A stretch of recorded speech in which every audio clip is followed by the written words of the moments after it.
Book summary in Hindi. Own your own corporation. Why the rich own their own companies and everyone else works for them. Rich Dad's Advisors. Book के बारे में। ये book Robert Kiyosaki द्वारा लिखी गई rich dads advisers series का part है। ये आपको एक बिजनेस से जुड़ी अलग अलग एंटिटीज़ के बारे में और उन सभी का ज़्यादा से ज़्यादा फ़ायदा कैसे लेना है ये सिखाएगी। इसमें बताए गए टेक्निक्स के ज़रिए आप समझ पाएंगे कि क्यों अमीर लोगों के पास अपनी कंपनियां हैं। अपने कॉर्पोरेट एडवेंचर को शुरू करने के लिए और बिजनेस वर्ल्ड में जीतने के लिए इसे ज़रूर पढ़ें। ये समरी किसे पढ़नी चाहिए? एंटरप्रेन्योर, स्टार्टअप के फाउंडर्स, छोटे बिजनेस के मालिक। ऑथर के बारे में। गैरेट सटन एक कॉर्पोरेट लॉयर है जिन्हें इस फील्ड में 40 सालों का अनुभव है। वो सटन लॉ सेंटर के फाउंडर भी हैं। सटन ने रिच डैड्स एडवाइजर्स सीरीज और दूसरी बुक्स भी लिखी हैं। इंट्रोडक्शन। क्या आप अपनी एक कंपनी बनाना चाहते हैं पर नहीं जानते कि शुरुआत कहाँ से करें? क्या आप जानना चाहते हैं कि कौन सा बिजनेस स्ट्रक्चर आपके लिए फिट होगा? ये समरी आपको एक कॉर्पोरेशन बनाने और मैनेज करने के लिए गाइड करेगी। इसमें आप अमीर लोगों के सीक्रेट्स और वो कैसे सक्सेसफुल कंपनीज को चलाते हैं ये जानेंगे। ये सीक्रेट्स अलग अलग जगहों पर यूज़ किए जाने वाले अच्छे और बुरे प्रैक्टिसेस के बारे में बताएंगे। आप ये भी जानेंगे कि किसी भी बिजनेस में अपने पैसों को बचाकर कैसे रखा जा सकता है। आप सीखेंगे कि चार्जिंग ऑर्डर का इस्तेमाल आप अपने फ़ायदे के लिए कैसे कर सकते हैं। आप अपने बिजनेस का नाम बनाए रखने का आर्ट, अपने एम्प्लॉयज़ के साथ अच्छा रिश्ता बनाना सीखेंगे और अगर कभी आपका बिजनेस खत्म होने लगे तब आपको क्या करना है उसके लिए खुद को तैयार करना भी सीखेंगे। अपनी टीम को सक्सेस की ओर ले जाएं और एक सक्सेसफुल बिजनेस की ओर अपनी जर्नी शुरू करें। अमीर लोगों की टेक्निक्स को अच्छे से समझें ताकि आप अभी से अपना एम्पायर बनाना शुरू कर सकें। Your entity menu. बीते कई सालों में एक बिजनेस खड़ा करने के लिए कई स्ट्रक्चर बनाए गए हैं। इन स्ट्रक्चर्स को, या जिन्हें हम एंटिटीज कहते हैं, इनके अपने फायदे और नुकसान होते हैं। ये चैप्टर आपको इसे समझने में और आपकी यूनिक पर्पस के लिए सबसे अच्छी एंटिटी को चुनने में आपकी मदद करेगी। चलिए बुरी एंटिटी से शुरुआत करते हैं। इनमें सोल प्रोप्राइटरशिप या फिर जनरल पार्टनरशिप आते हैं। इन एंटिटीज को बुरा इसलिए कहा जाता है क्योंकि कुछ भी हो पर ये आपके एसेट को प्रोटेक्शन नहीं देती है। आइए जॉनी का एग्जाम्पल देखते हैं। उसने अपने प्लम्बिंग के बिजनेस के लिए सोल प्रोप्राइटरशिप बिजनेस स्ट्रक्चर का इस्तेमाल किया। जब उसे मदद के लिए किसी की ज़रूरत पड़ी तो उसने डेमियन को एक एम्प्लॉय के तौर पर हायर किया। लेकिन जॉनी ने उसके बैकग्राउंड के बारे में कुछ जानने की कोशिश नहीं की। उसने बस यही सोचा था कि डेमियन एक भला इंसान लगता है। उसे हायर करना जॉनी की सबसे बड़ी गलती थी क्योंकि डेमियन ने जॉनी के एक कस्टमर पर हाथ उठा दिया था। इस घटना की वजह से जॉनी के बिजनेस पर मुकदमा हुआ। उसकी कंपनी में होने वाले किसी भी घटना की जिम्मेदारी उसकी थी। इस मुकदमे की वजह से जॉनी ने अपना सब कुछ खो दिया, यहाँ तक कि अपना परिवार भी। ये सब सिर्फ इसलिए हुआ क्योंकि उसने सोल प्रोप्राइटरशिप स्ट्रक्चर को चुना था। जनरल पार्टनरशिप को तो सोल प्रोप्राइटरशिप से भी बदतर माना जाता है। ऐसा इसलिए क्योंकि जनरल पार्टनरशिप में 2 या 2 से ज़्यादा लोग होने चाहिए। इसमें आपका पर्सनल एक्सपोजर दुगना हो जाता है। ये पार्टनर्स को अपने खुद के और उनके पार्टनर्स के एक्शन के लिए उनकी जिम्मेदारी को दिखाता है। सही एंटिटी को चुनना बहुत ज़रूरी है। अच्छी एंटिटीज आपके एसेट्स को बिजनेस के रिस्क से बचा सकती हैं। ये आपकी जिम्मेदारियों को भी कम कर सकती है। सबसे ज़्यादा इस्तेमाल की जाने वाली एक अच्छी एंटिटी है कॉर्पोरेशन, जो एक या एक से ज़्यादा शेयर होल्डर्स के द्वारा ऑर्गेनाइज की जाती है। इस तरह की एंटिटी में बिजनेस में होने वाली एक्टिविटीज़ के लिए कॉर्पोरेशन जिम्मेदार होता है। इसका रिजल्ट ये होता है कि उसकी शेयर होल्डर्स पर्सनल जिम्मेदारियों से बचे रहते हैं। वो कॉर्पोरेशन को स्टॉक इंसेंटिव और पब्लिक क्रेडिबिलिटी भी रखने देता है। कॉर्पोरेशन 2 तरह के होते हैं, सी कॉर्पोरेशन और एस कॉर्पोरेशन। सी कॉर्पोरेशन का एक नुकसान ये है कि उसमें होने वाली कमाई पर 2 बार टैक्स लगता है। इसका मतलब ये है कि जब वो पैसे कमाते हैं तब कॉर्पोरेशन को उस इनकम पर टैक्स देना होता है और फिर जब कॉर्पोरेशन अपने प्रॉफिट को शेयर होल्डर्स में बांटता है तो उन्हें मिलने वाले पैसों पर भी कॉर्पोरेशन को टैक्स देना पड़ता है। वहीं एस कॉर्पोरेशन में फ्लो थ्रू टैक्स का फीचर होता है। इसका मतलब ये है कि कॉर्पोरेशन को अलग अलग टैक्स नहीं देना पड़ता है। इसका फायदा और नुकसान उसके ओनर यानी मालिक को दिया जाता है। भले ही बहुत से छोटे बिजनेस इस तरह का कॉर्पोरेशन चुनते हैं, फिर भी इसमें कुछ रिस्ट्रिक्शंस भी हैं। जैसे एस कॉर्पोरेशन में सिर्फ 75 यूएस शेयर होल्डर्स हो सकते हैं। इस लिमिट की वजह से लिमिटेड लायबिलिटी कंपनी यानी एलएलसी को बनाया गया था। एलएलसी भी एक अच्छी एंटिटी है। ये कॉर्पोरेशन के लिमिटेड लायबिलिटी को प्रोटेक्शन देती है और साथ ही फ्लो थ्रू टैक्सेशन भी देती है। कॉर्पोरेशन से उल्टा एक एलएलसी को उसके मेंबर्स या मैनेजर मैनेज कर सकते हैं। इसे 2 बार टैक्स लगने से बचाने के लिए बनाया गया था। एलएलसी की एक अच्छी बात यह भी है कि इसमें अनलिमिटेड ओनरशिप होती है। इसके मेंबर्स के नंबर पर कोई लिमिट नहीं होता है और दूसरे देश के लोग भी इसके मेंबर बन सकते हैं। कॉर्पोरेशन से कंपेयर किया जाए तो ये एक अच्छा इम्प्रूवमेंट है।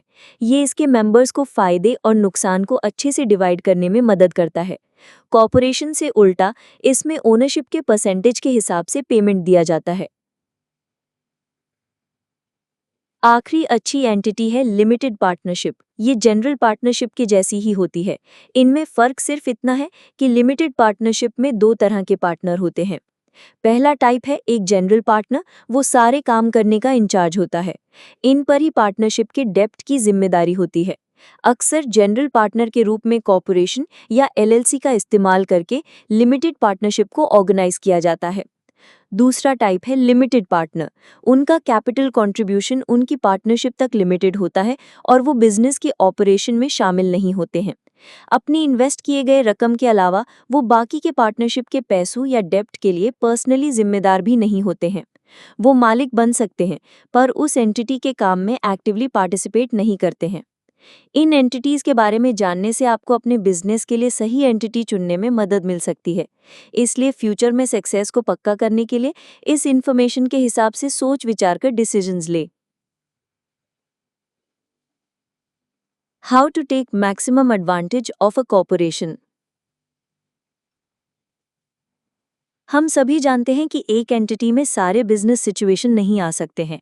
हालांकि जब बात सबसे ज़्यादा पैसे बचाने की और फ्रिंज बेनिफिट्स के लिए टैक्स लॉ का इस्तेमाल करने की आती है, तो तब सी कॉर्पोरेशन से बेहतर ऑप्शन नहीं होता है। पर ये फ्रिंज बेनिफिट्स आखिर होते क्या हैं? ये वो एडवांटेज होते हैं जो एम्प्लॉयज़ को उनकी सैलरी के अलावा अपनी बॉस से मिलते हैं।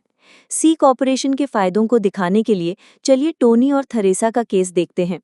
टोनी और थरेसा की एक हैप्पी फैमिली थी।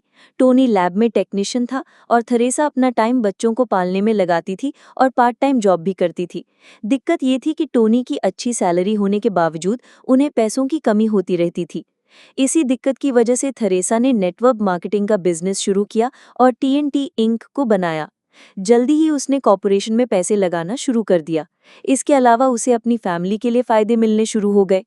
सबसे पहले टीएनटी इंक ने ऑफिस रेंट के खर्चों के लिए पैसे दिए, पर क्योंकि उनके पास एक एक्स्ट्रा बेडरूम था तो थरेसा ने इसे ही सेट करके अपना ऑफिस बना लिया।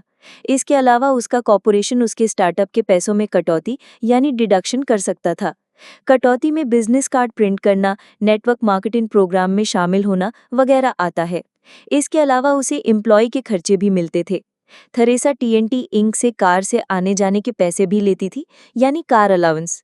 हालांकि उसे रोज कॉर्पोरेशन आने जाने के एक्यूरेट रिकॉर्ड और रिपोर्ट मेंटेन करने पड़ते थे। इसके साथ ही उसके ऊपर गैस और कार की मेंटेनेंस के पैसे देने की भी जिम्मेदारी थी। सी कॉर्पोरेशन में अचीवमेंट के अवार्ड भी मिलते हैं, पर क्योंकि थरेसा सिर्फ अकेली एम्प्लॉय थी तो उसने खुद को सबसे अच्छा काम करने के लिए $400 का अवार्ड दिया। ये रिवॉर्ड एक टैक्स फ्री गिफ्ट और कॉर्पोरेशन के लिए डिडक्शन की तरह था। उसने ऐसा इसलिए किया क्योंकि एक कॉर्पोरेशन हर साल नॉन क्वालिफाइड अचीवमेंट अवार्ड के लिए $400 तक दे सकता है।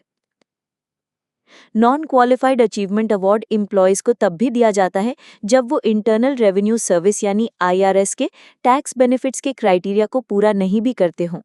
इसके अलावा थरेसा अपने ट्रैवल करने के पैसे भी उससे ले सकती थी। भले ही टोनी को अपने खर्चे खुद करने पड़ते थे, पर बाकी सभी के लिए कॉर्पोरेशन पैसे देता था। जब तक वो काम बिजनेस के लिए था, तब तक थरेसा फॉरेन में ट्रैवल करने के लिए एंटिटी का फायदा ले सकती थी।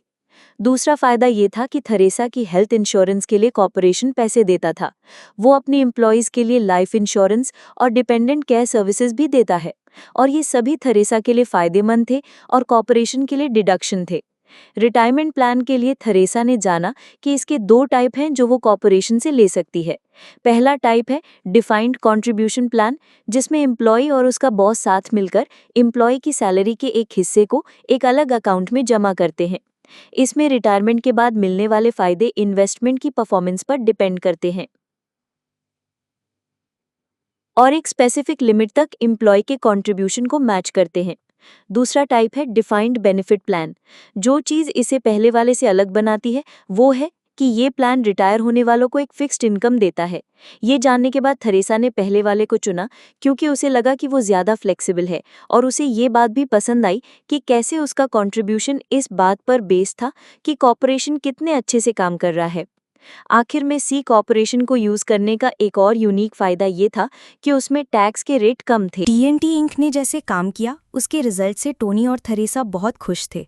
जो फायदे उन्हें मिले उनसे उन्हें एहसास हुआ कि उनकी सी कॉर्पोरेशन की मैक्सिमम मदद से उनके फाइनेंशियल फ्यूचर को सिक्योर करने में बहुत फ़र्क आया है। How to use an S corporation without fear of failure. जब आप सबसे अच्छी एंटिटी को चुनने के लिए किसी प्रोफेशनल से बात करते हैं तो हो सकता है कि वो एस कॉर्पोरेशन को ही रेकमेंड करें। कई तरह के बिजनेस के लिए ये अच्छी चॉइस होती है, लेकिन फाइनल डिसीजन लेने से पहले आपको इसके रूल्स को समझना चाहिए और ये भी समझना चाहिए कि इसे क्या सी कॉर्पोरेशन से अलग बनाता है। चलिए बर्नहम बेक्डहम्स के केस पर नज़र डालते हैं। ये बिजनेस जेनी, एलिजाबेथ और बर्नी ने शुरू किया था। उन्होंने एस कॉर्पोरेशन को इस्तेमाल करना चुना क्योंकि जेनी प्रॉफिट पर 2 बार टैक्स नहीं भरना चाहती थी, जैसा कि सी कॉर्पोरेशन में देखा जाता है। वो सैलरी के अलावा कमाए गए पैसों पर सेल्फ एम्प्लॉयमेंट के टैक्स नहीं भरना चाहती थी। बिजनेस के पहले साल में वो सक्सेसफुल रहे थे। इस बात में कोई शक नहीं है कि एस कॉर्पोरेशन को इस्तेमाल करना उनके लिए फ़ायदेमंद रहा था। जब उनकी कंपनी जल्दी जल्दी बढ़ने लगी तब उन्होंने टोरंटो के एक डिस्ट्रीब्यूटर बेसिल ली को खरीद लिया। इसके बाद कुछ समय बीता और उन्हें एक नोटिस आया कि उनके एस कॉर्पोरेशन के स्टेटस को हटा दिया गया है। उन्हें तब शॉक लगा जब उन्हें पता चला कि अब वो सी कॉर्पोरेशन बन गए हैं। इस बदलाव के पीछे की वजह ये थी कि बेसिल ली एक नॉन यूएस शेयर होल्डर था। उनके पास एक से ज़्यादा क्लास के स्टॉक थे और एलिजाबेथ का ट्रस्ट भी एक शेयर होल्डर था। किस्मत से इससे उनके बिजनेस पर बुरा असर नहीं पड़ा। सी कॉर्पोरेशन बनने से उन्हें बहुत फ़ायदे मिले, जिनमें बढ़े हुए रेवेन्यू और बिजनेस को और बढ़ाने के मौके शामिल थे। कुछ बिजनेसेस के लिए एस कॉर्पोरेशन सही हो सकता है। एस कॉर्पोरेशन को इस्तेमाल करने का सबसे बड़ा फ़ायदा ये है कि इसे कॉर्पोरेट इनकम टैक्स नहीं भरना पड़ता है। क्योंकि इस टाइप के कॉर्पोरेशंस फ्लो थ्रू एंटिटी होते हैं, तो शेयर होल्डर्स अपने लॉस और डिडक्ट किए गए पैसों को वापस मांग सकते हैं। पर इसका नुकसान ये है कि ये बहुत कॉम्प्लेक्स होता है। एस कॉर्पोरेशन में बहुत से गाइडलाइंस होते हैं जो लोगों को स्ट्रिक्टली फॉलो करने पड़ते हैं। हो सकता है कि जिन्हें इन रूल्स के बारे में ठीक से पता ना हो वो इसमें फंस जाएं। जब एक कॉर्पोरेशन एस कॉर्पोरेशन बनना चुनता है तो उसके साथ ही टैक्स भी आते हैं। ये टैक्स तब लगता है जब एक एस कॉर्पोरेशन पहले की सी कॉर्पोरेशन के एसेट्स को बेचता है। एस कॉर्पोरेशन को चुनने के बाद से लेकर 10 साल तक ये टैक्स इफेक्ट में रहता है। जैसा कि बताया गया है, S corporations pass through entity होती हैं, जिसका मतलब है कि उसके हर एक मालिक को अपने ओनरशिप के पैसों के हिसाब से कॉर्पोरेशन के इनकम का हिस्सा मिलता है। हालांकि ये ध्यान में रखना ज़रूरी है कि कुछ स्टेट्स में इनकम टैक्स एस कॉर्पोरेशन के इस्तेमाल पर असर डाल सकता है। तो हमने जाना कि सी कॉर्पोरेशंस टैक्स के फ़ायदों में फ्रिंज बेनिफिट्स देने में सबसे अच्छा है। ये बात हम एस कॉर्पोरेशन के लिए नहीं बोल सकते हैं। एस कॉर्पोरेशन में से बेनिफिट्स देने के पैसे काटे जा सकते हैं। हालांकि जिन शेयर होल्डर्स के पास कॉर्पोरेशन के स्टॉक 2% से ज़्यादा होते हैं, उन्हें इन बेनिफिट्स को अपने इनकम का हिस्सा दिखाना पड़ता है, जिस पर टैक्स लगता है।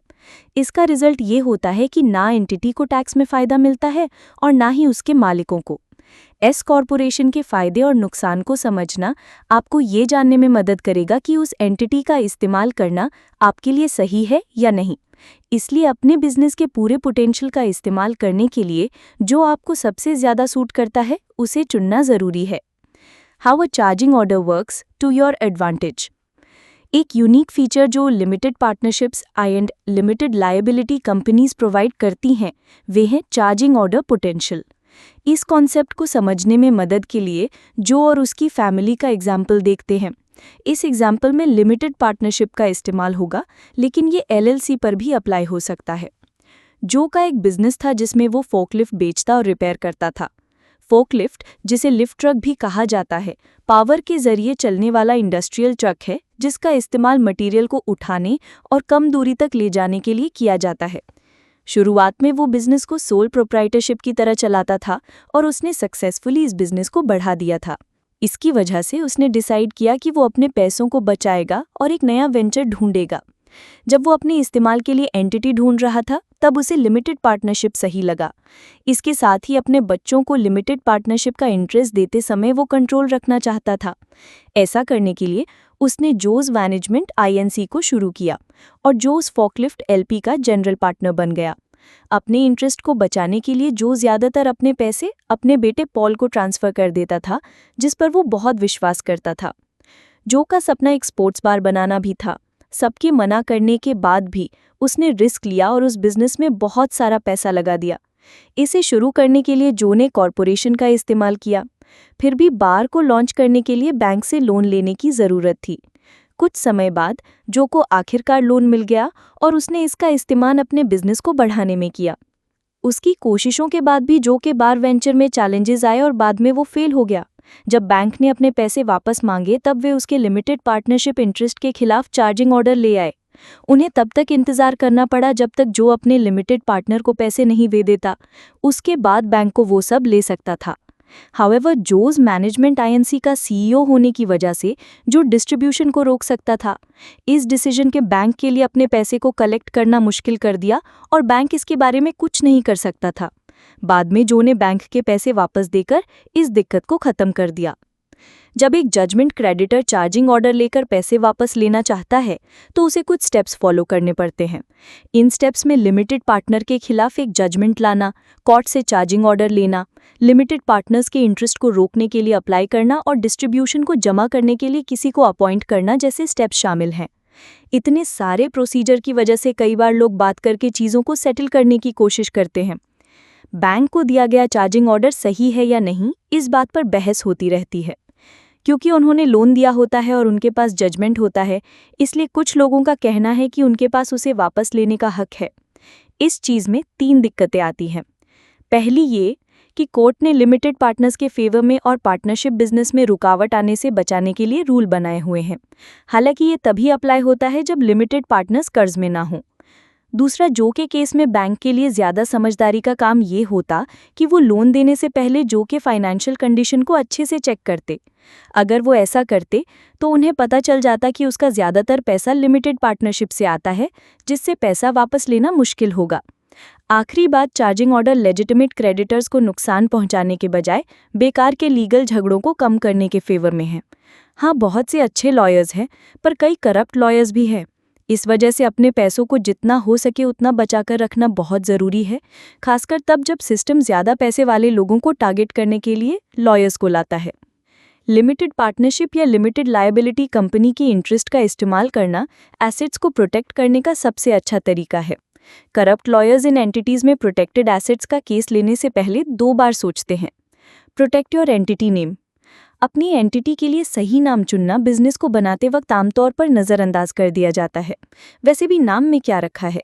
क्या चीज़ है जो इसे इतना ज़रूरी बनाती है? चलिए पीटर और कैथी के केस को देखते हैं। पीटर और कैथी ने अपने बिजनेस का नाम कंप्यू को रखने का सोचा, जिसमें वो कंप्यूटर लीज पर देते थे। उन्होंने स्टेट के सेक्रेटरी से बात करके चेक किया तो उन्हें पता चला कि ये नाम अवेलेबल था, तो उन्होंने डिसाइड किया कि वो यही नाम रखेंगे। हालांकि प्रॉब्लम अभी खत्म नहीं हुई थी। पीटर और कैथी को बाद में पता चला कि एक दूसरी कंपनी जिसका नाम भी कंप्यूको था, उनके पास पहले से ही उस नाम का फेडरल ट्रेडमार्क था। उस कंपनी ने पीटर और कैथी से उस नाम का इस्तेमाल करना बंद करने और ट्रेडमार्क इन्फ्रिंजमेंट के लिए 5 लाख रुपए देने की डिमांड की। ये कंपनी सिलिकॉन वैली से थी और इंटेलेक्चुअल प्रॉपर्टी पर फोकस करने के लिए जानी जाती थी। पीटर और कैथी इसकी वजह से बर्बाद हो गए। उन्हें ये सब सॉल्व करने के लिए उस नाम का इस्तेमाल बंद करना पड़ा, एक नया लोगो बनाना पड़ा और अपने एडवर्टाइजिंग मटेरियल को बदलना पड़ा। इन सब में $25,000 से ज़्यादा का खर्चा लगा। अगर उन्होंने अच्छे से ट्रेडमार्क के बारे में सर्च किया होता तो वो इन खर्चों से बच सकते थे। ये केस दिखाता है कि ट्रेडमार्क के बारे में अच्छे से सर्च करना कितना ज़रूरी है। ये हमें जानने में मदद करता है कि आपने अपने बिजनेस के लिए जो नाम चुना है उस पर किसी दूसरी कंपनी ने पहले से ट्रेडमार्क तो नहीं ले रखा है। अगर आप किसी दूसरी कंपनी का नाम इस्तेमाल करेंगे तो हो सकता है कि आपको अपने ट्रेडमार्क को बदलने के लिए मजबूर किया जाए। छोटे बिजनेसेस जो गलती आमतौर पर करते हैं वो ये है कि वो सिर्फ अपने स्टेट के अंदर इस बारे में सर्च करते हैं, लेकिन ये काफ़ी नहीं है क्योंकि ये सिर्फ उनके स्टेट तक लिमिटेड होता है। यही गलती इस एग्जाम्पल में पीटर और कैथी ने की थी। अगर आप वही करते हैं जो उन्होंने किया तो हो सकता है कि आप मुसीबत में पड़ जाएं। ट्रेडमार्क में बहुत सी ऐसी चीज़ें होती हैं जो प्रोडक्ट या सर्विस को यूनिक बनाते हैं। ट्रेडमार्क कस्टमर का तुरंत अटेंशन पाने में भी ज़रूरी रोल निभाता है। हालांकि अगर इसे अच्छे से प्रोटेक्ट करके ना रखा जाए तो इसे आसानी से चुराया या कमज़ोर किया जा सकता है। यही वजह है कि ट्रेडमार्क को प्रोटेक्ट करने के लिए फेडरल ट्रेडमार्क रजिस्ट्रेशन करना ज़रूरी क्यों होता है। ऐसा करने के लिए आपको पेटेंट और ट्रेडमार्क ऑफिस में अप्लाई करना होता है। फिर एक ट्रेडमार्क एग्जामिनर आपके एप्लीकेशन को रिव्यू करता है। अगर वो अप्रूव हो जाता है तो एप्लीकेशन को पब्लिश कर दिया जाता है। ये अप्रूवल अगर दूसरों को कोई प्रॉब्लम है तो उस दिक्कत को बताने का मौका देता है। अगर किसी को कोई दिक्कत नहीं होती है तो ट्रेडमार्क ऑफिशियली रजिस्टर हो जाता है। इस पूरे प्रोसेस में करीब 1 से 2 साल लगते हैं। इसमें 2 तरह के एप्लीकेशन होते हैं, इन यूज़ और intent to use application. In use application ऐसे ट्रेडमार्क के लिए होता है जो अलग अलग स्टेट में अभी इस्तेमाल किए जा रहे ट्रेडमार्क के लिए होता है। वहीं इंटेंट टू यूज़ एप्लीकेशन ऐसे मार्क के लिए होता है जो अभी इस्तेमाल में नहीं है पर फ्यूचर में उसका इस्तेमाल करना चाहते हैं। इंटेंट टू यूज़ एप्लीकेशन के जरिए आपको एक अर्ली प्रायोरिटी डेट मिल सकता है। ये डेट आपको उन लोगों से ज़्यादा प्रायोरिटी दिलाता है जिन्होंने एप्लीकेशन की डेट से पहले ट्रेडमार्क का इस्तेमाल नहीं किया था। ट्रेडमार्क के मालिक के पास अपने ट्रेडमार्क को बेचने या लाइसेंस पर देने का भी राइट होता है। अपने ट्रेडमार्क को बेचना एक अच्छी चॉइस हो सकती है अगर किसी मालिक के पास कोई ऐसा ट्रेडमार्क है जो वैल्यूएबल है और पूरी तरह इस्तेमाल नहीं किया गया है। हालांकि लाइसेंस देते वक्त, अग्रीमेंट साइन करते वक्त और नेगोशिएट करने में हमेशा एक्सपर्ट्स की मदद लेनी चाहिए। एक स्ट्रॉन्ग और प्रोटेक्टेड किया हुआ ट्रेडमार्क चुनना लंबे समय के लिए बिजनेस की सक्सेस की फाउंडेशन बनाता है। तो अब आप समझ गए होंगे कि कंपनी का सही नाम चुनना कितना ज़रूरी है। How to deal with all of the employee issues. अब मान लीजिए कि आपके पास एक कंपनी स्ट्रैटेजी है और उसे मैनेज करने के लिए टीम भी है। साथ ही आपको इन्वेस्टर्स से फंडिंग मिल चुकी है। सिर्फ एक चीज़ बाकी है और वो है एम्प्लॉयज़ को हायर करना। चलिए पहले समझते हैं कि एक एम्प्लॉई और इंडिपेंडेंट कॉन्ट्रैक्टर में क्या फ़र्क होता है। एम्प्लॉई वो होता है जो उसे दिए गए कुछ कामों को पूरा करता है। वो जितना काम करता है उसके हिसाब से उसे पैसे मिलते हैं। वहीं एक इंडिपेंडेंट कॉन्ट्रैक्टर को दूसरी पार्टी को डॉक्यूमेंटेड कॉन्ट्रैक्ट के हिसाब से कुछ सर्विस देने के लिए हायर किया जाता है। जो चीज़ उन्हें इंडिपेंडेंट बनाती है वो ये है कि एम्प्लॉयर उन्हें आमतौर पर किसी काम के लिए एक फिक्स्ड अमाउंट पर हायर करता है जो कि उनके बीच तय किए गए टर्म्स के हिसाब से होता है। एक इंडिपेंडेंट कॉन्ट्रैक्टर को अपना टैक्स और इंश्योरेंस खुद भरना होता है। लॉ के हिसाब से इंडिपेंडेंट कॉन्ट्रैक्टर को एम्प्लॉय नहीं माना जाता है, जिसका मतलब है कि कंपनी पर वो जिम्मेदारियां नहीं होंगी जो किसी को एम्प्लॉय रखने से जुड़ी होती हैं। इसलिए नए बिजनेस की शुरुआत करते वक्त एम्प्लॉयमेंट अग्रीमेंट बनाना ज़रूरी होता है। ये खासकर उस रिलेशनशिप के लिए ज़रूरी होता है जो आपके और आपके एम्प्लॉयज़ के बीच होगा। इसे समझने में आपकी मदद के लिए चलिए नए बिजनेस से आमतौर पर जुड़े 2 तरह के एम्प्लॉयमेंट ग्रुप्स के बारे में जानते हैं, जो हैं रेगुलर एम्प्लॉयज़ और की एम्प्लॉयज़। चलिए की एम्प्लॉयज़ पर फोकस करते हैं क्योंकि हमें पहले से ही पता है कि रेगुलर एम्प्लॉयज़ कौन होते हैं। की एम्प्लॉयज़ कंपनी के लिए बहुत ज़रूरी होते हैं क्योंकि उनके पास कुछ बिजनेस ऑपरेशंस के लिए स्पेशल स्किल्स होते हैं। इसलिए आपको एक कॉम्प्रिहेंसिव एम्प्लॉयमेंट अग्रीमेंट बहुत ध्यान से बनाना चाहिए। इसकी वजह यह है ताकि हम की एम्प्लॉयज़ को अट्रैक्ट कर पाएं और बिजनेस को ग्रो होने में मदद मिल सके। एक एम्प्लॉयमेंट अग्रीमेंट में कुछ इंपॉर्टेंट एलिमेंट्स होते हैं। इसमें जॉब टाइटल और उस एम्प्लॉय को क्या क्या काम करने हैं, कितने दिनों का कॉन्ट्रैक्ट है, उसे मिलने वाली सैलरी और फ़ायदे, कॉन्ट्रैक्ट खत्म होने के बाद क्या होगा, के साथ साथ बहुत सी चीज़ें लिखी होती हैं। हर एक एलिमेंट एम्प्लॉयर और एम्प्लॉय के बीच एक बैलेंस्ड कनेक्शन बनाने के लिए ज़रूरी होता है। इसलिए दोनों पार्टीज़ की ज़रूरतों को पूरा करने के लिए अग्रीमेंट के हर एक सेक्शन को अच्छी तरह से एग्जामिन करना ज़रूरी है। एम्प्लॉयर और एम्प्लॉय के बीच के रिलेशनशिप के बारे में भी कुछ एम्प्लॉयमेंट लॉज है। यूएस में इसका एक एग्जाम्पल है फेयर लेबर स्टैंडर्ड्स एक्ट यानी FLSA। ये लॉ के हिसाब से बिजनेस को कम से कम गवर्नमेंट द्वारा तय किए गए मिनिमम सैलरी जितने पैसे एक एम्प्लॉय को देने ही होते हैं। इसके अलावा उन्होंने चाइल्ड लेबर यानी बाल मजदूरी पर सख्ती से रोक लगाई हुई है, खासकर 16 साल से कम उम्र के बच्चों से काम करवाने पर। ये लॉ इक्वल पे यानी बराबर पेमेंट और ओवरटाइम जैसे मुद्दों पर भी अप्लाई होता है। इसलिए अगर आप इन नियमों की वजह से मुसीबत में नहीं पड़ना चाहते हैं तो ज़रूरी है कि आप अपनी कंपनी के रिकॉर्ड्स को ध्यान से मैनेज करें। कुछ दूसरे प्लान्स भी होते हैं जिन्हें एम्प्लॉय बेनिफिट प्लान कहते हैं। अगर आप अपने बिजनेस को बढ़ाना चाहते हैं तो ये प्लान बहुत ज़रूरी एलिमेंट्स होते हैं। एम्प्लॉय बेनिफिट में दो अलग अलग एरियाज होते हैं, ट्रेडिशनल बेनिफिट्स और इक्विटी बेस्ड बेनिफिट्स।